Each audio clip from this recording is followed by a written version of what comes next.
যে সবথেকে বড় খবরের দিকে নজর রাখতেই হচ্ছে মদন মিত্রকে ইডির তলব এবং পুরো নিয়োগ দুর্নীতি মামলায় ফের তদন্ত, যেখানে মদন মিত্রকে ইডির তলব।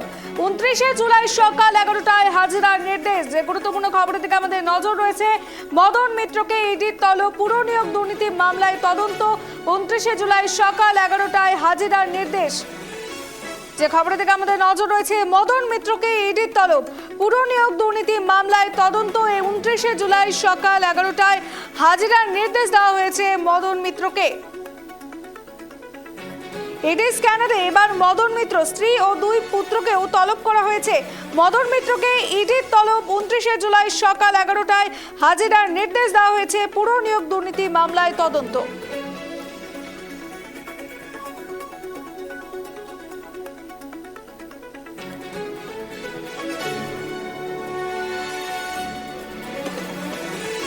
এই নিয়ে বিস্তারিত জানবো এই মুহূর্তে আমাদের সঙ্গে টেলিফোন লাইনে রয়েছেন আমাদের প্রতিনিধি পলাশ। মদন মিত্রকে ফের ইডির তলব, যেখানে স্ত্রী ও পুত্রকেও তলব করা হয়েছে, কি কারণ উঠে আসছে?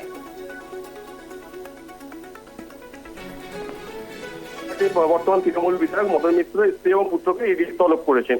বলা যেতে পারে যে পৌর নিয়োগ দুর্নীতি মামলা, সেই দুর্নীতি মামলায় মদন মিত্রকে তলব করা হয়েছে। 29 তারিখ সকালে তিনি ইডি দপ্তরে আসতে বলা হয়েছে ইডি পক্ষ থেকে। এর পাশাপাশি আজকে মদন মিত্রের স্ত্রী এবং পুত্রকে তলব করেছে ইডি। সেই মতো আজ তারা ইডি অফিসে আসবেন, এমনটি ইডি সূত্রের খবর। পলাশ, পরবর্তীতে ঠিক তাকে কবে তলব করা হয়েছে এবং এই ঘটনা আর কতদূর পর্যন্ত মোড় ঘুরতে পারে, কি জানা যাচ্ছে?